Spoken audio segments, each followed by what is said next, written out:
Welcome back to the best division in football, and I truly mean that. The best division in football with two teams in the NFC Championship. Y'all know what it is, man. The best television show not on TV. We got our brother, the Beard, and his Washington Commanders sitting here one game away from a Super Bowl berth. This will be a major accomplishment for him and his team.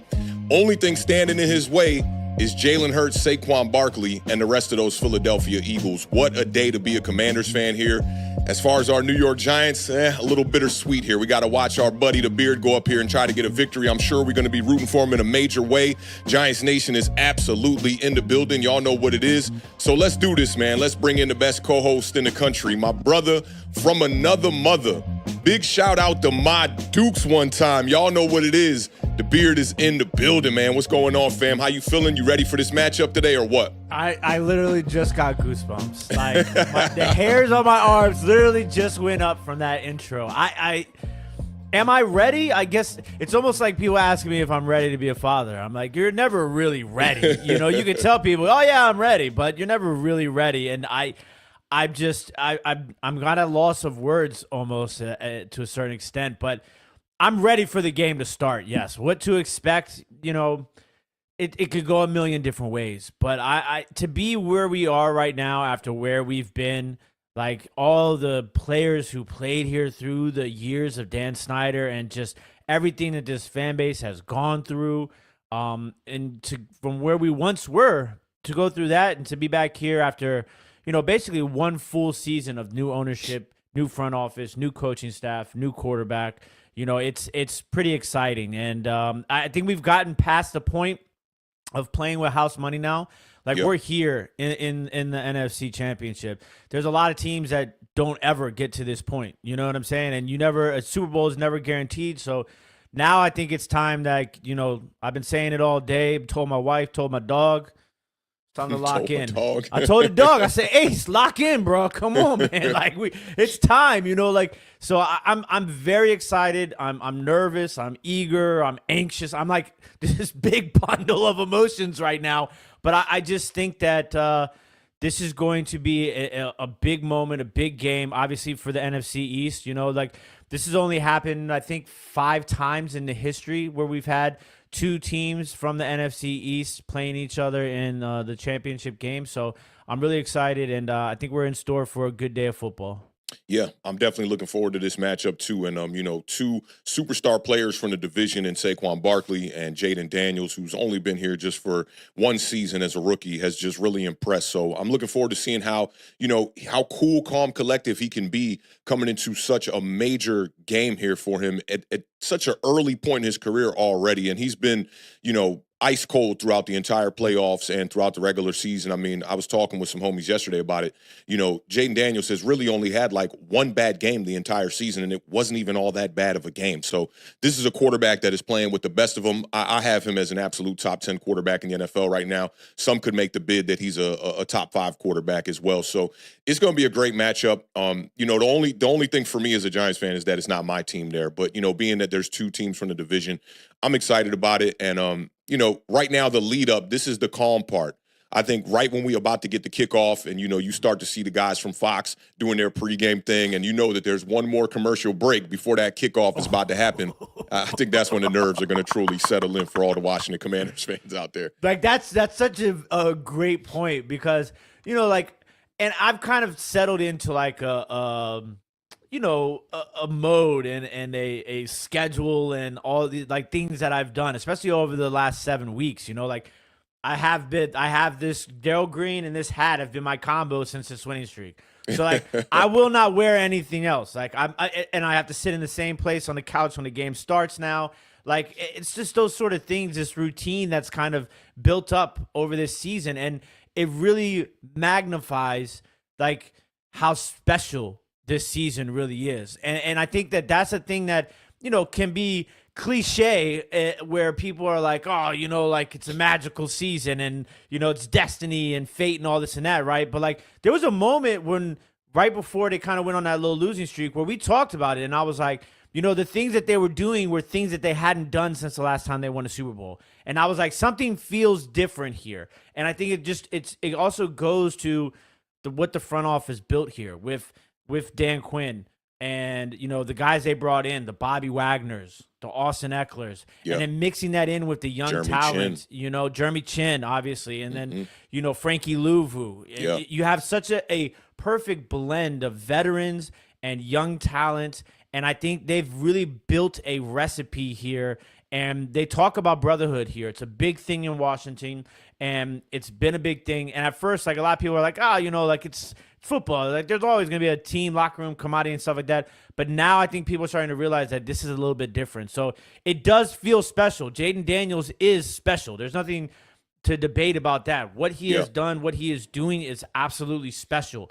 And to witness that from my own team is just – it's hard to imagine for the last 20, 30 years, but we're here now. So it's going to be a wild ride, man. Yeah, and especially with the way that the quarterback situation has gone through the past couple of decades, with really just one real spark in 2012 with RG3.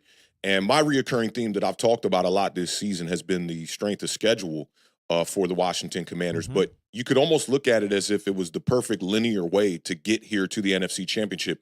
You have a rookie quarterback. He comes in, faces a few tough teams in the beginning of the year, like the Tampa Bay Buccaneers, who, ended up making the playoffs themselves. But it was a slow, linear progression throughout the year of like playing the upper echelon competition by the time you get to the playoffs.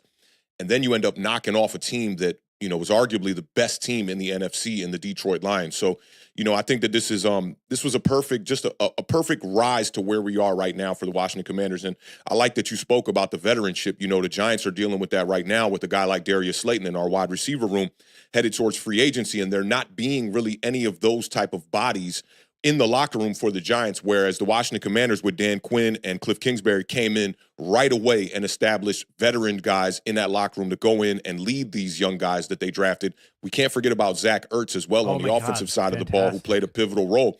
And, I can remember the game where, he was stopped short of the sticks, right? And I thought the call was the wrong call. I thought he actually got the first down, but a lot of fans, ragging on Zach Ertz at that time to be able to get a chance, unlike a Mark Andrews, to redeem himself and make those kind of plays in the playoffs to get the Washington Commanders where they are right now is amazing. And that balance, I think that's super important. As I looked at the rebuilds of both of our teams throughout the last couple of seasons, I didn't have as large of an emphasis on bringing in veteran bodies like that to play that role. And you talked about it, man, but Bobby Wagner, Jeremy Chin, Zach Ertz, a lot of these guys, even guys who have been in the league for a little while like Dorrance Armstrong, Frankie Louvu, all these guys have played their role, keeping the two guys in the interior of that defensive line who already are a bit of veteran presence as well.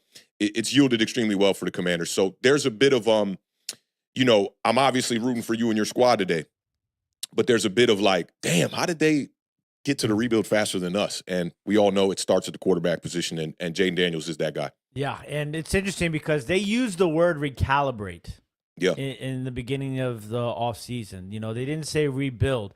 And, a lot of people are kind of put off by that, especially in Washington, because we've kind of been through this stage. And then there was a whole thing with Ron Rivera where it was like, it takes time and, the 5-year plan and, and then with the Giants, it's like, we're going to try and compete while we rebuild sort of thing. And it's very difficult to find that formula. And there has to be some sort of luck involved to be where Washington is, because everybody wanted to compare Washington to Houston, for what was happening. Right. And Houston is still, they're a good team, second year playoffs again. Another playoff win, right? And then they want to compare Washington to the Giants, and where the Giants beat Minnesota like we beat Tampa Bay, and then they got crushed by Philly, and they were expecting us to get crushed by Detroit, and, you saw what happened. So there has to be some luck where you just absolutely put together the perfect combination of personnel, coaching, and front office. And I think that's kind of where we are right now. And like I said a few minutes ago, it's like, next year could be completely different. Injuries, anything can happen, obviously. So it's like we've seen teams like the 49ers, who have been really good, consistent. They've making the playoffs and they've making Super Bowls and stuff like that. And then this year, they're under 500, if I'm not mistaken, by the end of the season, and they don't make the playoffs. But it's that sort of thing. So now we're here. It's time to take care of business. The other thing is Washington staying healthy throughout the year, relatively healthy. Some Brian Robinson dealt with a little something there. Eckler was Austin out for Eckler. a few weeks. Yeah, but all in all, you guys stayed pretty healthy throughout the year. And I think I would call it fortune, not necessarily luck, because I think you guys put yourself in the right position, you know, to always be able to win games, right, and always be in it. This was a team that when we were at the game against the Giants in Week 3 does not look like the same team that we see here today in the NFC Championship. But this is going to be a very maybe the toughest matchup of the year for the Washington Commanders. We already got to see you guys play against the Eagles earlier this year, and obviously Jalen Hurts did get injured in that game, but you came away in a close victory. But I think this is going to be the strongest test for the Washington Commanders of the year, and obviously there's a lot at stake, a Super Bowl, berth here. Haven't been in the Super Bowl in 30 years, so Washington fans are definitely, looking for a victory today in the most major way. And I know that's why the nerves are probably unsettled at this point, is because you know what's at stake here. And although you could lose this game and everybody in a week might be saying, man, the Commanders had a great season, it would still be, the bad ending to a great movie. We don't want to see a Boobie Miles Friday Night Lights type of ending. We're trying to see a Varsity Blues, you put that needle in his leg, you find yourself another quarterback type of vibe, and then you go out there and win the game. So I'm ready to talk about it, man. Let's get right into it, man. Let's talk about the Commanders. They're going to be traveling to the Link to take on the Philadelphia Eagles.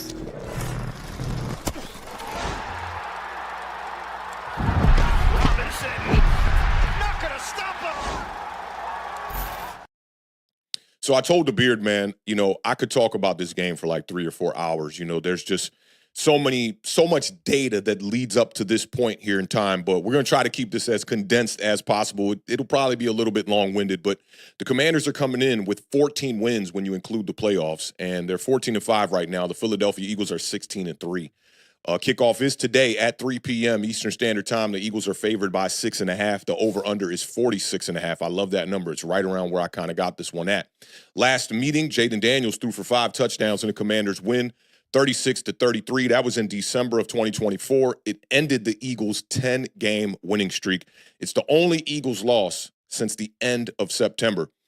Yesterday at the Beard's baby shower, I was having a conversation with one of our Sandbox homies, and he was telling me, he's a Bucs fan, and he was saying, like, no team in the NFC truly scares him. And I was like, I feel you on that, right? But then he said that the Eagles are not a good team. And I said, there's no way that you're not a good team and you have only one loss since the end of September. You have to be a good team. I don't care if they lined up the largest cupcake schedule you could possibly have.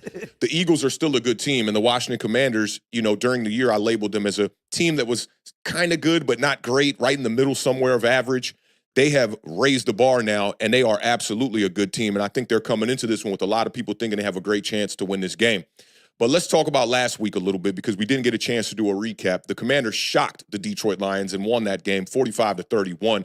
I honestly think the scoreboard was closer than the game actually was, because the Commanders truly commanded this game, like especially in the middle portions of this game, second quarter and third quarter. The Commanders' offense finally gave Jaden Daniels some help, and the theme on our preview show coming into the divisional weekend for me was, when Jaden Daniels has a running game, the Commanders will run away with the game.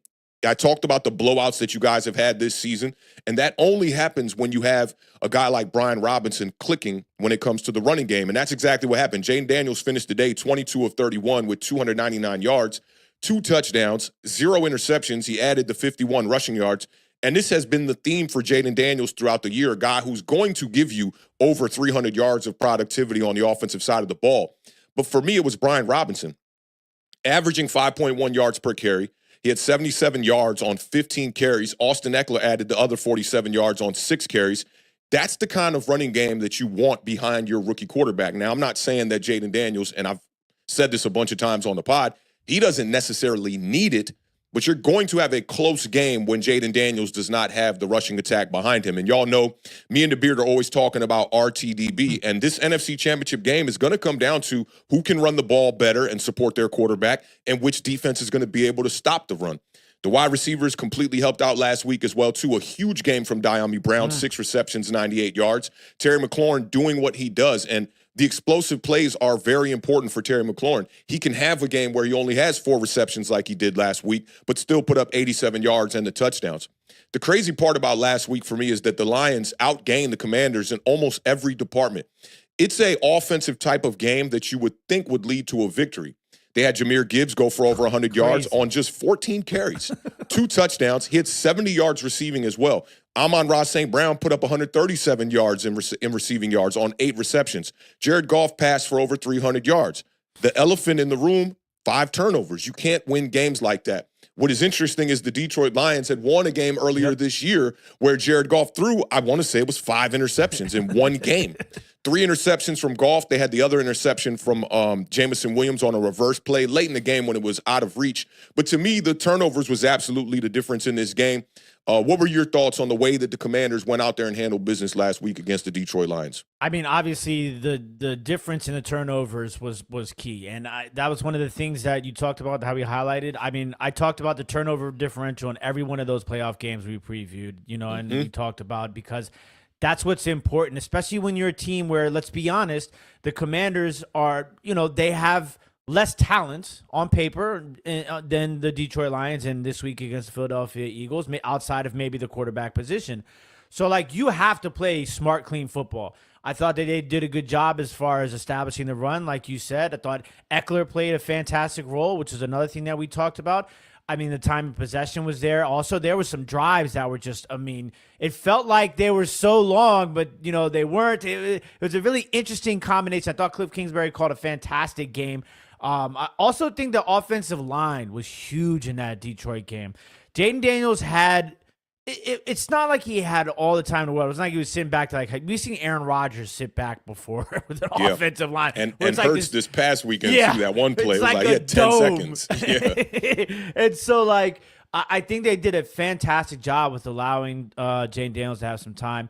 Defensively, I thought out the gate, and this is one of the things I talked about, is the hunger, right? They looked like they were flying around. Even though, Detroit was getting these big chunks of plays, all the plays that were in between those big plays, there was some negative plays there from Detroit. There was the pressure was key on Jared Goff in that game. I mean, even the touchdown pass he threw to Sam Laporta, and good God, looking like the Beard out there making that catch. I ain't gonna sleep. You definitely got some hands when it comes to playing football. That's fact. So even on that play, he was basically almost on the ground when he threw that pass. And I really thought, the game even could have been, like you said, even further apart. There was that one drive where Detroit got stopped and they called the face mask, and there was no face mask. Everybody knew there was no face mask. It was clear as day, That kept them in the game, too. It did, and they drove that whole field. So I think that first possession that Detroit had to start the game, the fact that the Commanders were able to force them to go 3 and out was absolutely huge. Yep. And then another thing that we talked about in the pregame was the fourth down conversions. They were fantastic on fourth down. They had the one stop on. We still don't really know if that was Brian Robinson's fault or what the confusion was there when Mariota and Brian Robinson ran into him, and was he going to pitch it to Jay Daniels? We don't really know. But that was the only time they got stopped on fourth down in that game. So I just think that they went out with a plan, and they were able to execute that plan throughout the entire game, and that's why they won the game. They were all over the field, and it was one of the craziest games I've ever seen in my life. It was absolutely wild. When you're watching that one in the first half, you don't think that Washington's going to get to 40. You're just like, man, this doesn't look like it's going to be that boat race that we kind of thought, but both teams were definitely fighting, and you could tell Detroit was like a boxer getting pressed up against the ropes and, getting ready to get knocked out, and they're trying to hang in there, and a lot of those calls from the refs definitely kept them in it. I thought the red zone played a huge issue in that game, too. Washington was 100% in the red zone, 4 for 4, and the Detroit Lions were 50% in the red zone. So, those numbers right there, you combine that with the turnovers, I think that's a recipe for the Washington Commanders to win in impressive fashion, too. I mean, by the time we get, towards the end of that fourth quarter, it felt like the game was out of reach. The Lions did drive down the field, down 2 scores, and really made it I was telling Commanders fans in the bar I was at, guys, pump the brakes, man. This, you don't want to have an Atlanta Falcons situation happen here, but Washington went out there and handled business like a veteran team would do, and they did that behind their rookie quarterback, which was extremely impressive. Now, for the Philadelphia Eagles last week, they ended up beating the Rams, tough weather. They ended up winning that one 28-22. It was really the Saquon Barkley show, 26 carries, 205 yards, 2 touchdowns, averaging 7.9 yards per carry. The Eagles did not have a pass catcher go over 60 yards in that game. And when you look at their 2 wide receiver ones, their wide receiver 1A and 1B, and Devonta Smith and A.J. Brown. When you look at them combining for under 35 yards, it's kind of ridiculous. A.J. Brown just 2 receptions on the day for 14. Devonta Smith had 4 for 21. And Jalen Hurts, I'll never forget a conversation I had. Shout out to my homie D. Brown. We talk ball all the time. He's a converted New York Giants fan, got completely fed up with our shit as an organization, and converted to being a Washington Commanders fan. And as an OG, shout out that guy, but at the same time, as an OG, I always tell him, I'm like, I can't change teams right now. You took the easy way out. And, I'm a big fan of, the Rocky series, and we all know about the Rocky soundtrack. There's no easy way out, okay? Yeah, shout out to the guy who dressed the Rocky statue in Washington. that was a good look, yeah. Put the scarf. What did it say down at the – it said something down at the bottom of the sign that was hilarious. HTTC on the bottom. It said something about HTTC, but it was like a nod towards Rocky. But my homie's always telling me, like, Jalen Hurts is not going to continue to win games like this throwing for under – the number was 130 yards. And in the playoffs, that's all he's done is throw for under 130 yards and win games. In the game last week against the Rams, just 128 yards. He was sacked 7 times for 63 yards. You're talking about 65 net passing yards from Jalen Hurts, which it's surprising that they won the game. Now, he had just 131 yards the previous week against Green Bay, but you're right. It's Saquon Barkley. And I think that it as a coach, you have to be able to understand what game plan is going to work in what weather conditions. And in the first half of that game, you're talking about these guys playing in a monsoon. And in the second half of that game, they're playing in a blizzard. Like, literally, the field was covered in puddles in the first half. And in the second half, it's covered in white. So you have to adjust your game plan. And if I'm Nick Sirianni in that situation, I'm going to do what the Beard and Authentic have been saying to do for 6 years, which is RTTV, baby. Right? Like, you got to do that, right?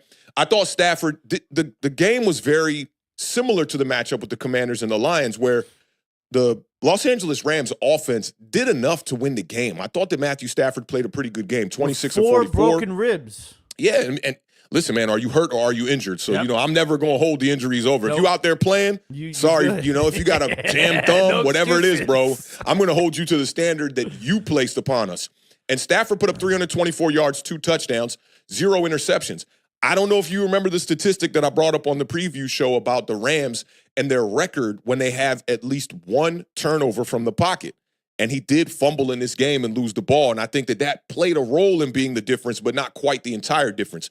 We talked about the running game matchup and how Kyron Williams was going to have to step up in this game. And he did. He went over 100 yards on 19 carries. So I thought that they did a lot well. Now, Cooper Kupp still in the funk that he's been in, but I think he had a pretty mediocre game. But we talked about the 0 touchdowns in the last 4 outings. Hadn't breached 30 yards in any of those 4 games.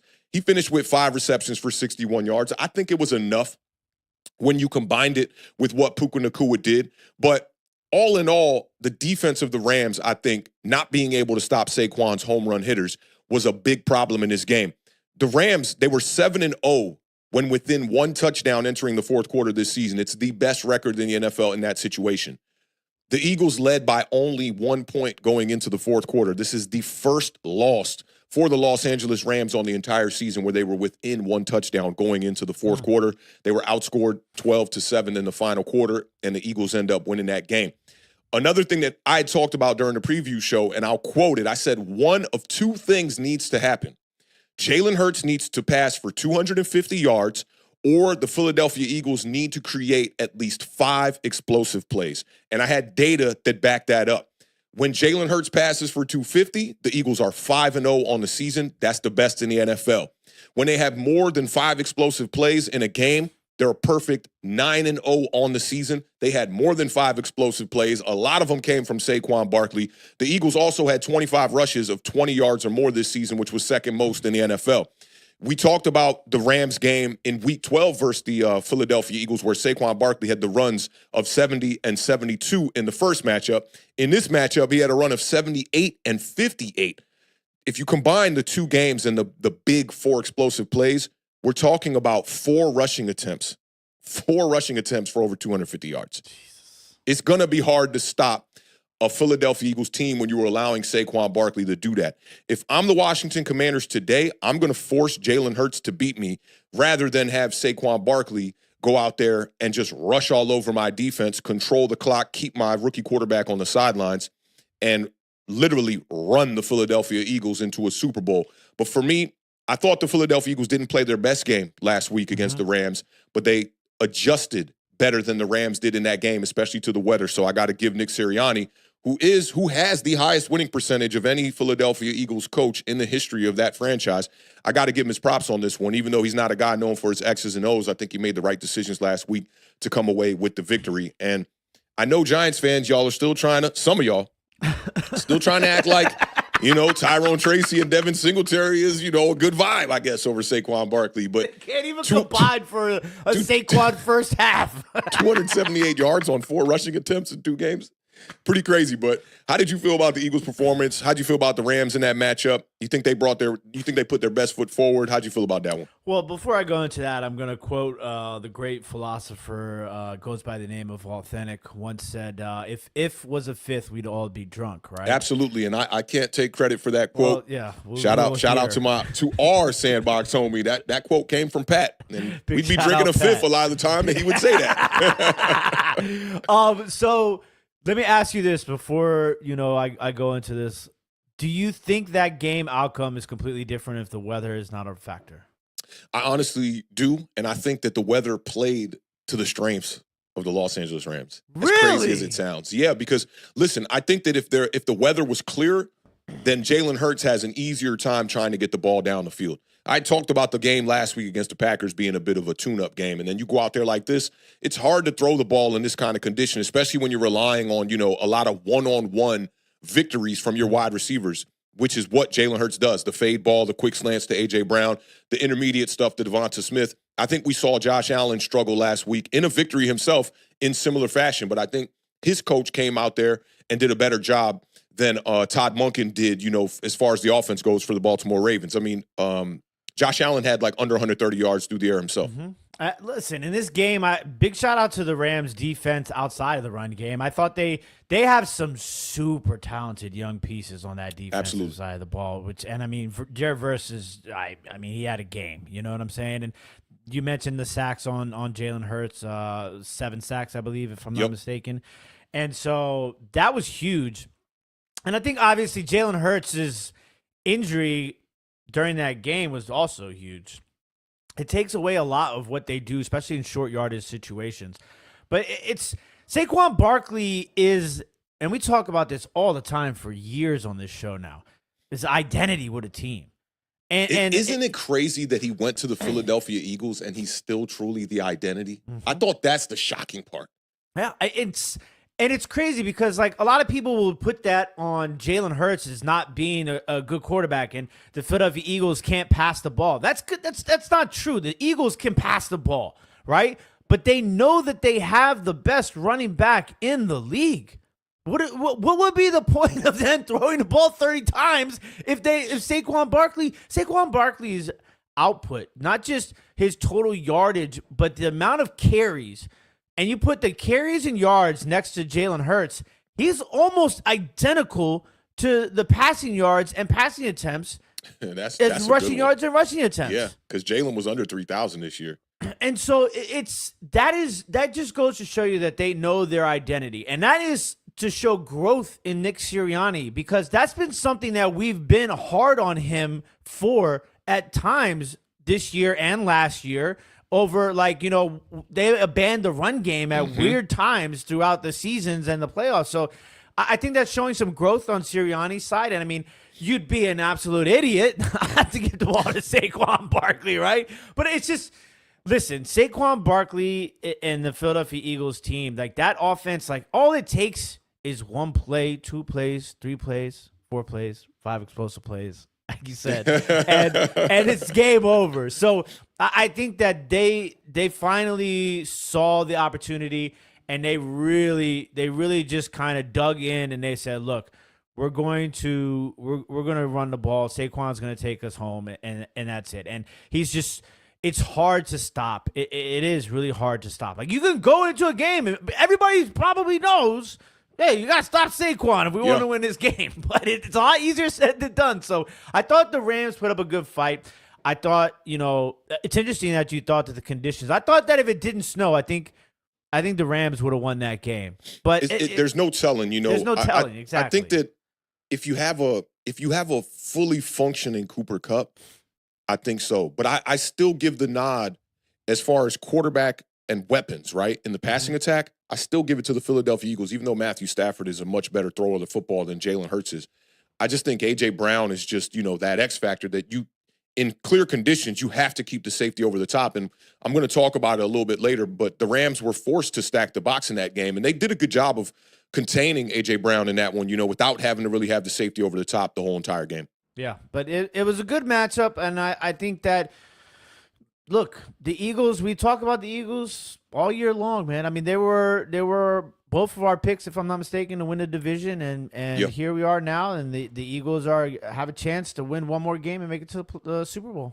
Yeah, definitely right there. Let's tap into some of these super chats here. I saw a couple of people chimed in real quick. Shout out to B-Rog one time in the building. Big shout out to B-Rog with the $5 super chat. Says, super high flying, high octane. I feel like I'm rapping in a basement right now. Jaden D led offense. Commanders over Eagles by 10. 31-21. We appreciate the support and the love, B-Rog, and I appreciate the score prediction. Yeah, I mean, I think if you get a good running game from Brian Robinson, that's the theme. You could have a 2-score victory from the Washington Commanders today. But big shout out to B-Rog, man. We got to link up too, man. I'll definitely be hitting you up real soon, fam. And big shout out to our guy, Joseph Clark, with the $1.99 super chat. Says, good luck today, Beard, and congrats. I appreciate that. Thank you very much. Baby shower was absolutely awesome yesterday. It was dope. A lot of fun, and we're getting close. We got a couple more weeks left.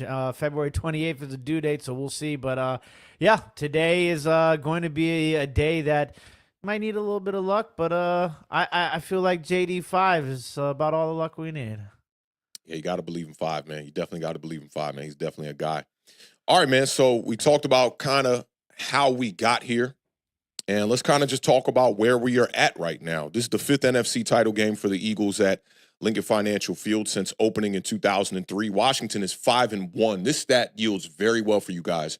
You guys are 5-1 in franchise history in NFC Championship games. So that's definitely a great record going into this. I know y'all haven't been here a lot, but when y'all are here, you guys tend to win the game. The Eagles have won 15 of their last 16 games after losing 5 of their last 6 to end the year in 2023. I remember a lot of people, especially in our community, saying that the window was closing on the Philadelphia Eagles. I actually went back to an old comment. You know me, man. I'm keeping them receipts one time, man. Oh, yeah. Shout out to the homie Dan who said the Philadelphia Eagles were going to fall off. I pulled back up like 4 months later, like, it's not looking like it, bud. There's only 5 current Washington Commanders that were alive the previous time the organization reached the NFC title game. That's Bobby Wagner, Zach Ertz, Cornelius Lucas, Tress Way, and linebacker Nick Bellore. So this is relatively a pretty young team here. And on top of that, it's just been long as shit since the Washington Commanders have been in this position. I want to talk about some keys to victory for me before the Beard kind of breaks us down and we get into the roadmap. Obviously, it's going to be Jaden Daniels. Has not had a bad game in a big spot all year. Only had 2 games this year with more than 1 interception. Y'all know that taking care of the ball is one of the number 1 skill sets that a quarterback has to have in this league. He's been flawless in the playoffs, 4 touchdowns, 0 interceptions, a passer rating of 116, a QBR of 86.8 through the playoffs. You absolutely got to support him with the running game. The Eagles are the number 1 defense in the NFL. I think that if Robinson can't get things going, it's going to be all on Jaden Daniels, which if there was a quarterback in the league outside of Jaden Daniels that you want this on, it's definitely going to be a quarterback that's elite. It would be a Joe Burrow. It would be a Patrick Mahomes, a Josh Allen. You could maybe throw a Lamar Jackson in there, but in the playoffs has not had the same success. Obviously, and I don't like to say obviously too much, but obviously you have to limit the explosive runs from Saquon Barkley. Yeah. Saquon has 51 explosive runs on the season this year. He's got 3.8 yards before contact throughout the season, which is number 1 in the NFL. So that offensive line over there is definitely doing their job. Big shout out to Jeff Stoutland, who has had a premier offensive line with the Philadelphia Eagles for a very long time now. 8 games with a run of at least 30 yards for Saquon Barkley this year, and he's breached 22 rushing attempts in 9 straight games. You talked about this just a little while ago. Nick Sirianni committing to the run, knowing what he has in a weapon in Saquon Barkley in his backfield, and you would be, as the Beard said, quote, an idiot to not give him the ball, and I totally agree with that. And Nick Sirianni, it did take him a couple of weeks to kind of figure this out. it clicked against the New York Giants, if you ask me. A big game. Big game, his first huge game of the year, 176 yards. Coming into week 7 versus the New York Giants, Saquon had 3 straight games under 20 attempts. The Eagles had lost 2 out of their 4 games. They had lost to Tampa Bay and they had lost to the Atlanta Falcons. Since then, Saquon has had just 2 games under 20 attempts since that game. The Eagles were 13-2 when rushing for 120 yards or more this season. That was 4th best in the NFL. And I think Nick Sirianni is not an idiot. You might say he's a bad coach, whatever you want to say about him. He's not an idiot. He figured it out. Hey, we got to give the ball to Saquon Barkley. We're dealing with injuries. Our quarterback's dealing with an injury. Let's take some of that pressure off of his plate and give the ball to the best player on that offense. The Commanders allowed an average of 138 rushing yards per game this season, which is 4th worst. So you're looking at a team that has a impeccable record when they get to rush for over 120 yards, and that factors in Kenneth Gainwell. That factors in Jalen Hurts. But I think the number one guy to think about there is Saquon Barkley. Now, the number one thing that people like to talk about is stack boxes when you're talking about how to stop a premier running back. I even heard people say, the reason why Tyrone Tracy had a little bit of less success in the back half of the season, the last 5 games where he didn't have a 100-yard performance, was because teams were stacking the box against him, and that is just factually incorrect, okay? Because Tyrone Tracy's not seeing a lot of stacked boxes. But through the year, teams have not been able to stack the box against the Philadelphia Eagles either because they have 2 great wide receivers on the outside. Saquon has seen a stacked box 20.5% of the time. It's 22nd in the NFL. I was going to say, that sounds extremely low. It's low. It is because you got to pick your poison. Okay, stack the box. You're going to go man-to-man on A.J. Brown? Probably not that smart. So, to me, I think that guys like Todd Bowles, guys like, what's my dude, Brian Flores with the Minnesota Vikings, those are the kind of defensive coordinators that could present the right game plan to stop a guy like Saquon Barkley with a lot of simulated pressure, bring in blitzes from the second level, things like that, not necessarily truly having to stack the box to get more pressure on the quarterback. And Jalen Hurts has struggled against pressure. Now, let's talk about how the 2 teams in the playoffs tried to stop Saquon Barkley. So versus the Rams in the divisional round, they stacked the box against Saquon 38% of the time. It was the second highest of that week to James Cook, who was number 1 in the NFL as far as stacked boxes in that week, and Saquon Barkley rushed for 205 yards. Didn't work. Against the Green Bay Packers in the wild card round, they stacked the box a little bit less, 28% of the time, which was 5th most of the 9 eligible running backs that Saquon, was seeing stacked boxes. Saquon went out there and rushed for 119 yards. He had a long of 17 yards in that game.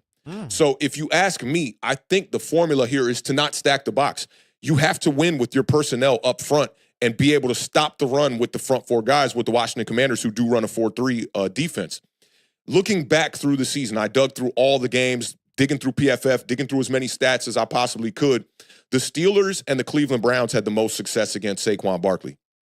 In week 6, against the Cleveland Browns, he had 18 rushes for 47 yards. They stacked the box almost 50% of the time. So the numbers don't have clear data to say what the game plan is. And we're talking about the Cleveland Browns, who do have some bodies up front, starting with Myles Garrett, obviously. And they have a great linebacker core as well. In week 15 versus the Pittsburgh Steelers, he had 19 carries for 65 yards. They stacked the box 5% of the time. So the data here is just all over the place. Now, you also got to look at the passing attempts as well, because the Pittsburgh Steelers, they forced Jalen Hurts to pass the ball a lot more than the Cleveland Browns did. The Cleveland Browns forced him to pass it 25 times. He had 264 yards. The Pittsburgh Steelers forced him to throw it 32 times, and he had 290 passing yards. Now, these were both victories for the Philadelphia Eagles. I think that it's more about the personnel than it is about stacking the box. I think if you don't have the personnel, though, you're likely going to have to, on certain occasions, stack the box here and there. And then you're still going to have to stop A.J. Brown. The Eagles have lost one game when A.J. Brown is in the lineup, and it just so happened to be against the Washington Commanders.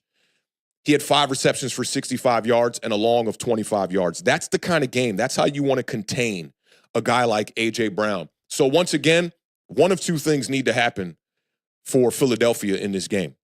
The 2 victories where they stopped Saquon Barkley, the common theme there is that Jalen Hurts passed for 250 yards or more in both of those games. They're 5-0 in those games. They need the 5 explosive plays.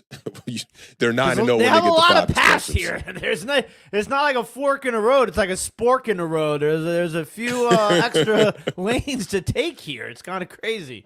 It is. So, for the Commanders, I think that this is, I don't want to use the word easy. It's an easy approach. It really is. Find a way to stop Saquon Barkley.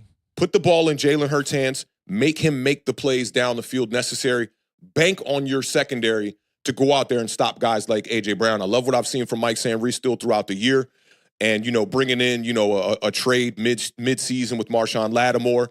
And the guys that you already had in that secondary have been playing well this year. We talked about Jeremy Chin. So I think the approach is pretty easy, but how difficult is that task going to be? You're going to have to find a way to stop the guy 2-6 who's been the main focal point of that Philadelphia Eagles offense. Yeah, I mean, it's interesting you talk about the stacked boxes. So Saquon is 5th in the NFL against 8 or more boxes when it comes to yards per carry. He's averaging 4.5 yards per carry against 8+ on the box. I mean, that's ridiculous. I mean, he's the best. He's the best in the league. Let's just call it what it is, And another thing that's interesting is I kind of wanted to dig in a little bit into Jalen Hurts, and it's funny because a little bit of this next stat, I see, Coach, big shout out to Coach Gene Clemens in the chat. A lot of people want to rag on Jalen Hurts, and they say, okay, he has these 120, 130-yard games, but they're not necessarily coming with 47% completion percentage. What's interesting, though, is Jalen Hurts passing against 8 or more in the box has a completion percentage on the year of 42.3%. That's right around his numbers for under pressure as well, too. I was Warren Sharp put out a tweet today that I was responding underneath, and he's talking about Jalen Hurts this year being in the bottom 3, as far as how bad he is against pressure, but last year being in the top 10. And those numbers though are so close, man. Like one of these statistics that he posted was pressure to sack percentage, where Jalen Hurts, he's worst in the league right now at 23.3%. But Jaden Daniels is at 21.1%. It just goes to show you that the numbers, the range of the numbers is so thin. Yeah, and Jalen Hurts has been, Jaden Daniels has been really good against pressure this year, I'd say. But all quarterbacks underneath pressure's numbers will plummet a little bit. For sure, and that's just natural. And, let's talk about Saquon, what he's done against Washington this year. He's averaging 148 yards and 2 touchdowns. Averaging 2 touchdowns a game. That's 4 touchdowns for those of you that need a little help with the math in 2 games. Saquon Barkley in the playoffs, 162 yards per game and 1 touchdown on average through those first 2 games. So we talked a little bit about Hurts being sacked. He's been sacked 9 times in the playoffs. Obviously, 7 of those came against the Rams. But I think that I mentioned earlier when I was talking about the Commanders and Lions matchup is that the Commanders have been doing better about getting pressure. And I think one of the other things, too, with a lot of people when they watch the game, they think that it's a failure if you don't get a sack, right? But you just talked about how under pressure, quarterbacks' numbers will typically go down. So it's not necessarily always a sack. The sack is a big play because it changes the offense's playbook based upon the yardages lost on that sack, obviously. But pressure can force turnovers in itself, So I think, if they can find a way to get some pressure on Jalen Hurts, it's definitely going to be very important. It's especially important against Jalen Hurts, too, because I think Jalen Hurts is a good quarterback from the pocket, like good enough, right? Yeah. Has good enough velocity. He has a decent enough arm to be able to make the plays. But on the run, Jalen Hurts is not that good of a quarterback. That's not one of his special skills. And Jaden Daniels is a quarterback that can throw on the run. But Jalen Hurts, I feel he's a little bit blocky, waist up a little bit. That bulkier stature doesn't help him with his, being fluid with his hips to make those throws on the run and get the necessary velocity behind it. So I think it's even more, of a detrimental statistic going up against a quarterback like him. Another thing is Philly, which in the years that we've done this show, we've referred to Jalen Hurts on multiple occasions as the red zone maniac. The Philadelphia Eagles in the playoffs so far are 1 of 6 in the red zone. Oof. So they are really relying on that explosive play touchdown. 1 of 6 in 2 play. It's kind of crazy. You won 2 playoff games and you've won 1 of 6 in the red zone. Yeah, like that's not easy to do. And the last meeting against Philadelphia, the blitz was 54 7.1% of the dropbacks. And, Jaden versus the blitz against Detroit, 12 of 16, 191 yards and 1 touchdown. So defensively, are the Eagles going to try and blitz Jaden Daniels? That's going to be an interesting thing to watch. Obviously we have the Sam Cosmi injury at guard, which is really, it's going to be interesting. We still don't know what the lineup is going to be.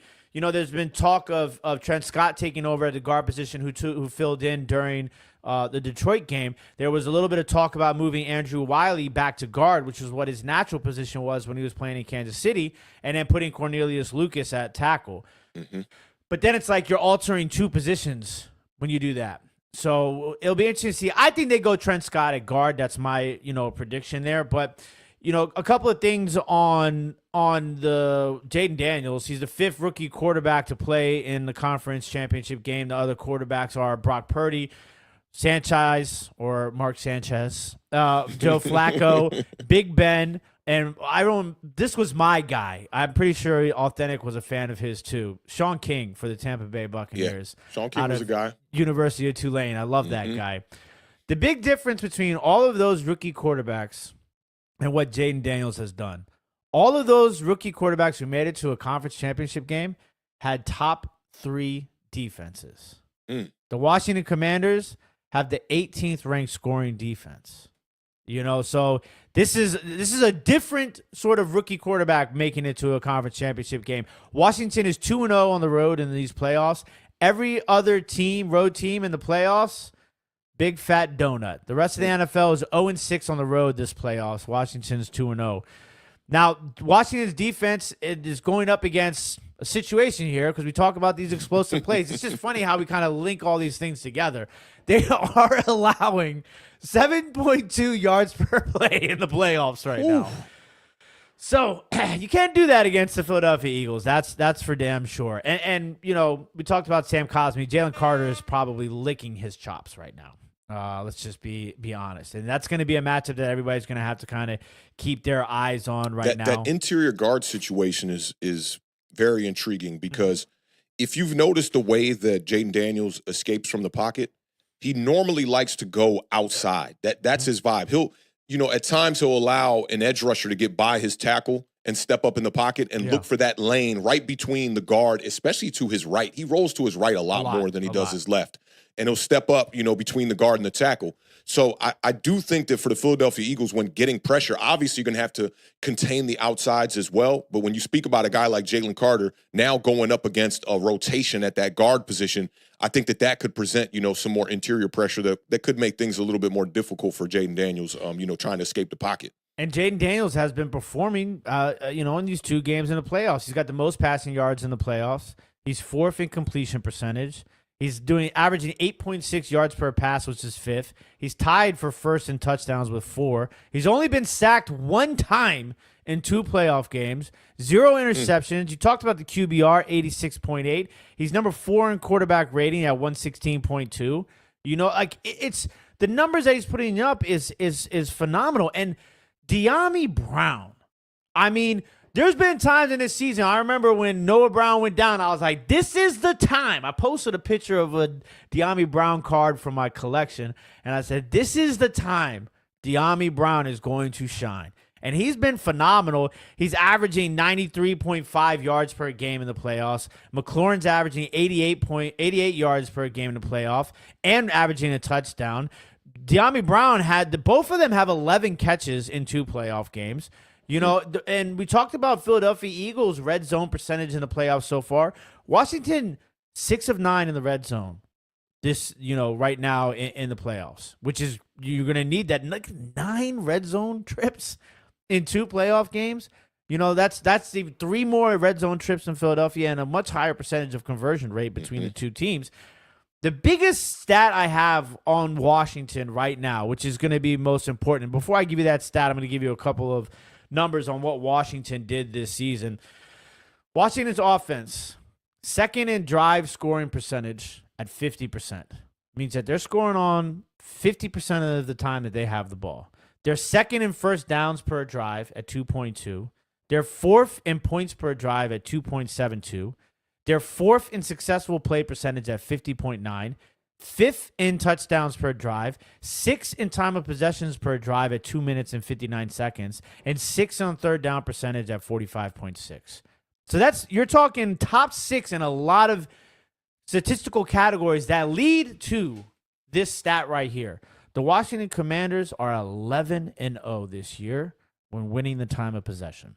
And I talk about that on the roadmap every single week. Man, we've been talking about that since Taylor Heineke was going up against the Philadelphia Eagles, because you guys had that recipe back then to beat the Eagles. Remember that? Jalen Hurts on the sidelines like, when the fuck am I getting back in the game, dog? Like, just sitting there on the sideline. So, yeah, time of possession is a thing for sure. It absolutely is. And another thing that we talked about that Washington did really well against Detroit was and they've done all year. They're the best 4th down team in NFL history this year. I don't even know if that's 100% true, but I'm just gonna say I'd imagine they were at 86% going into last week. I mean, So they only missed one 4th down attempt in that game. They're going up against the Philadelphia Eagles, who have the 9th worst 4th down defense. They're allowing opponents to convert on 63.3% of 4th downs. So that's going to be a very, very interesting matchup right there. Both of these teams are tied for best turnover differential so far in the playoffs at +6. So that's going to be an interesting, key right there. That's been a theme throughout the playoffs for all the teams that won. I think it was one turnover between all 4 of the teams that are still left right now. I think there was only one turnover.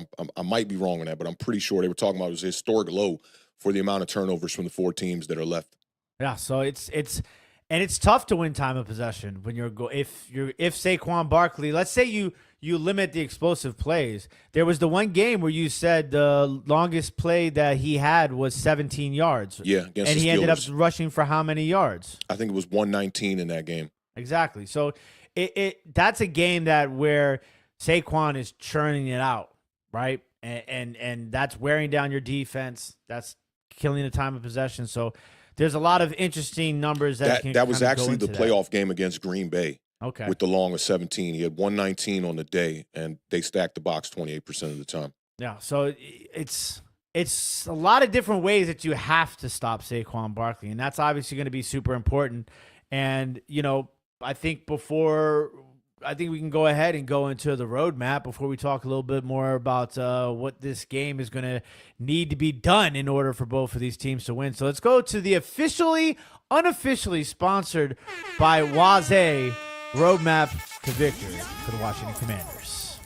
What the hell? Yeah, you're getting on the freeway. What? No, turn right. Go down the lane. No. Okay, get the procedure. Just get the lane.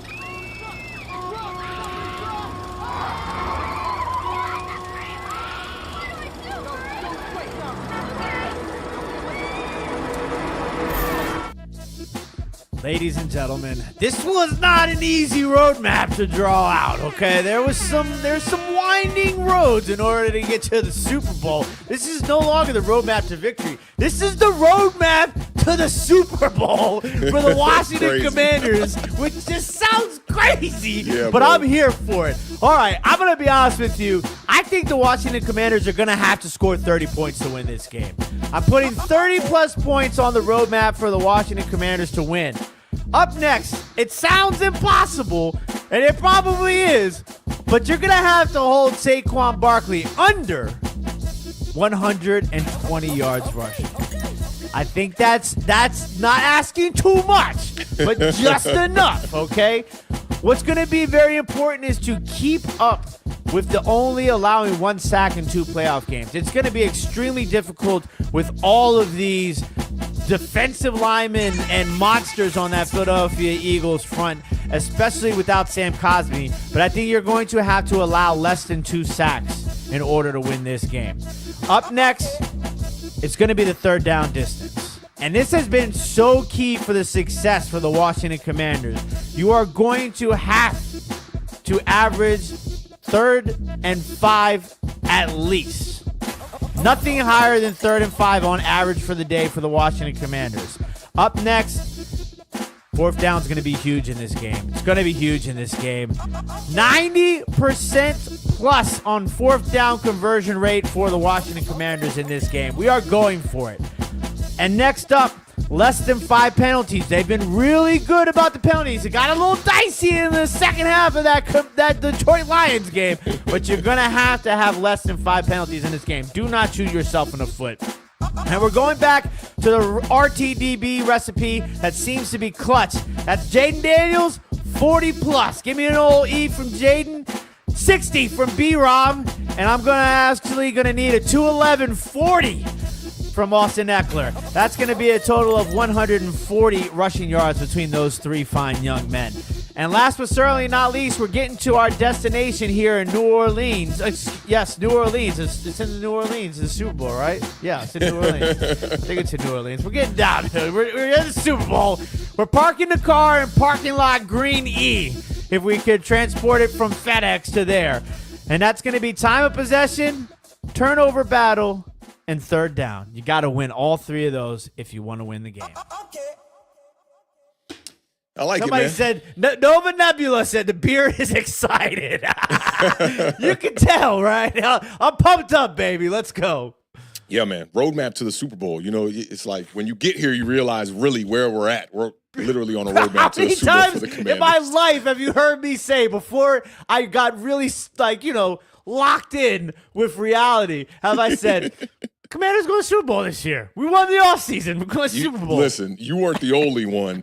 All the Washington Commanders fans around here say that shit every year. It don't matter what the team is looking like. Dallas Cowboys fans like to do that too. This is our year, man. We're going to the Super Bowl. So we're looking at, let me see, we've covered about 16, 17 roadmaps for 6 seasons now. And finally, we have a roadmap to the Super Bowl. You beat us to the roadmap to the Super Bowl. It's kind of crazy.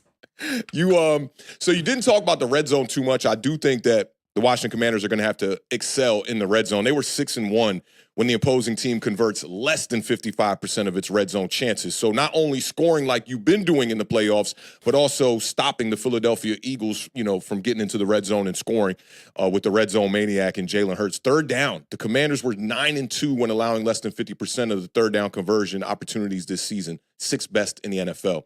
One that I thought you were going to talk about that I'm surprised you didn't, because you talked about the yardage, and I do think that you're correct on this by, your approach that the yardage is more important than the actual rushing attempts, right? Because I'd say first 9 games of the season, 30 was the number. Oh, yeah, 30 to 40. Yeah. We were a big rushing attempt guy, but we kind of got veered a away from good that. quarterback now. Now you got a good quarterback. We don't got to run the ball 100 damn times. But the Eagles, and I like that you kept it off, the Eagles are undefeated when the opposing team rushes 30 or more times this season. It's the best in the NFL. So I think that this is a game where you want to control the clock, obviously, but you don't want to overcommit to the run. We're going to need the Washington Commanders to score points. So the red zone's going to play its part. Third down's going to play its part. And obviously the amount of rushing attempts is going to play its part as well. And the Eagles, turnovers. You talked about turnovers and interceptions. Jalen Hurts against the spread of interceptions this year has been incredible. And the Eagles, they were 11-1 when not throwing an interception this season, which you got to take that stat with a grain of salt because the Philadelphia Eagles have not lost a game since the end of September. Yeah. So you got to keep that in mind as well, too. The Commanders intercepted 7 passes this season, tied for the 4th fewest. So they got to step it up in that department. The Eagles were also 9-1 when having a turnover margin within one of the opposing team this season. So I think turnovers is definitely going to play its role. We saw Jalen Hurts in the Super Bowl in 2022, and really the difference maker in that, was the fumble that he had. I don't blame him for the loss, but if he would have played that game clean, you're taking 7 points off the board for the Kansas City Chiefs. So big matchup coming up here just in what? We're an hour away. We're an hour away, which is crazy. And I know for Commanders fans, it's getting to that point now where it's like, yeah, that clock is ticking. You feel like your season is either going to go. You're flipping a coin at this point, and it's heads or tails. And if you land on the right side of that coin, 50% chance of playing in a Super Bowl. Yeah, you're going to be in a Super Bowl. But at the end of the day, I do think that loss is going to, if you lose this game, it's going to hurt in a major way. But we're here, man. How you see this one shaking out? I mean, there's no other way to say this. I mean, anytime, anywhere, anyone, right? Like, we're ready. We were built for this. All season long, Dan Quinn's been planting the seeds. Okay? Jaden Daniels will become the first rookie quarterback ever to play in a Super Bowl. The Washington Commanders. Is he the first one? There's Brock never Purdy been wasn't a a rookie. rookie? Nope. There's never been a rookie quarterback to play in a Super Bowl. So Brock wasn't a rookie that year. He came No, in he as was, the, but they didn't make it. Remember, he got hurt against the Eagles, and the Eagles went to the second Super Bowl. years when they made it. That would be that's crazy. So Jaden Daniels will become the first rookie quarterback ever to play in a Super Bowl. Washington Commanders will win this game 31-27. Oh, you took Kevin the PRF score. Okay. Oh, did he put that in there? He said the winners, Oh. whoever has the least turnovers, will I be see it. 31-27. Yeah. Let's see. How do I truly? I had it written down just in case you want evidence. Right there, Beard 31-27. That was a quick flash of the evidence. I didn't see it. But I'll take your word for it. This is like the meme that you sent me when we were talking about surgeons. It was the evidence meme. Yeah, we'll talk about that off air. It was funny confusion. I didn't make my pick, before this one, but I'm riding with y'all. We've done this whole entire season. We're talking 21 weeks of football, and your Washington Commanders are still standing. I can't necessarily not pick y'all. My gut tells me the Philadelphia Eagles are the better team, and they are going to win, but I'm riding with y'all. I'm picking the Commanders in this one.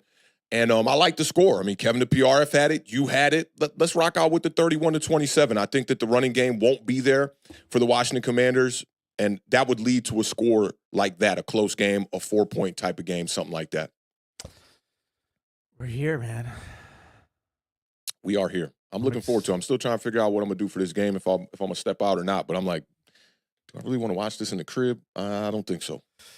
Oh, Gretz said, remember, Cheek said 32-25. I think he did. Yeah, I think he did. Going to be a good one. Going to be a good one. I'm gonna go crazy. I'll probably cry if we win. Oh, you a sucker. You were going to cry, dog? Come on, man. I might cry. It's not No like crying. I'm not There's gonna no like crying in baseball, man. Come on, man. That's how we're going to end the show? I'd rather cry if I won than if I cry if I lost. They're both bad, but yeah, you're right about that. Crying when you lose is great. Crying over a sports team losing a game as a man, an adult, is crazy. That will be crazy. If you cry, post it on socials for me, please. I don't know, but I feel like if I do that, you're going to use it against me. I mean, you know how it works on social media. You do some crazy shit. I don't even got to do it. Somebody else going to put like, look, this Commanders fan. Oh, my gosh. Yeah, man, but definitely going to be a vibe here, man. I'm looking forward to it, man. Any last words before we get the folks up out of here, man? We ready. We ready. We ready for y'all. Okay. That's it. Beard gave y'all a couple little melodies there. All right. Oh, my God. That's what's up, man. Well, best of luck to the Washington Commanders. Best of luck to any Philadelphia Eagles fans that are watching this as well, man. This is going to be the amazing conclusion to a season for a show that's called the Best Division in Football. And I don't see any other divisions that got two teams in the championship. So Nope. I think we're getting back to that moniker, really standing for something. My New York Giants just need to, get their shit together, and maybe we could join the discussion. But don't seem like that's going to happen anytime soon. So until then, we'll have to watch teams like the Eagles and the Washington Commanders, make their bid for a Super Bowl. So shout out to everybody that pulled up with us, and rocked out with us today. Especially, I see a lot of New York Giants fans in the building, man. Salute to y'all for supporting the beard and whatnot. And all of y'all that came through this journey that might continue on. The beard had his first Wase roadmap to the Super Bowl. Man, if they could go out there and get to the Super Bowl. Oh, it's gonna be we talking about a roadmap to a Super Bowl victory? Oh, shit. That's going to be crazy, man. But nonetheless, we appreciate all y'all that have rocked out with us throughout the year. And best of luck to both of these teams, man. We'll be rooting for the Commanders here for a victory. And salute to the gang, man. Shout out to all y'all that supported the channel. Y'all know that goes a long way for us in, raising our bar here. But that's going to do it for us. Hope y'all enjoyed this preview show, packed with a lot of numbers and a lot of statistics that, I think are very detrimental to who becomes the victor in this game. This is going to be a very close matchup between, I can say it now, two of the best teams in the NFC Conference. So, may the best team win. And for me, it doesn't really matter. I'd like to see the beard, be a very happy Commanders fan and get his team to the championship. And at the same time, Saquon getting to a Super Bowl is going to look a certain way for Mr. Mara. And talk about no sleep. That man might literally off himself and put himself into a casket and sleep for the rest of the existence because it's been bad for us having to watch Saquon Barkley do what he does. But again, big shout out to y'all, man. Y'all know how we end every show over here on Authentic and the Beard. Keep raising that bar. Keep living those dreams because the universe flows in Technicolor and surround sound. And a life without dreams is a life in black and white. Rest in peace to the podcast GOAT, Mr. Combat Jack himself. And that's a wrap, y'all. Y'all enjoy y'all championship football weekend. Beard, real quickly, just so we got this on record, who you picking for the opposite side in the AFC, Chiefs, or you picking the Buffalo Bills? I'm taking the Bills. So we're going for a Super Bowl rematch of the 1992 Super Bowl between the Buffalo Bills, who lost 4 in a row. Goddamn, thank you for giving the NFC East a bunch of Super Bowls. I'm going to go with the Kansas City Chiefs. I don't ever bet against the Kansas City Chiefs, so that'll be the tiebreaker for this weekend when all's said and done. Again, man, big salute to y'all for tuning in and rocking out with us today, man. And anybody who's going to be watching this on the replay, salute to y'all as well. Y'all enjoy y'all football weekend. We'll catch y'all on the flip side. Peace.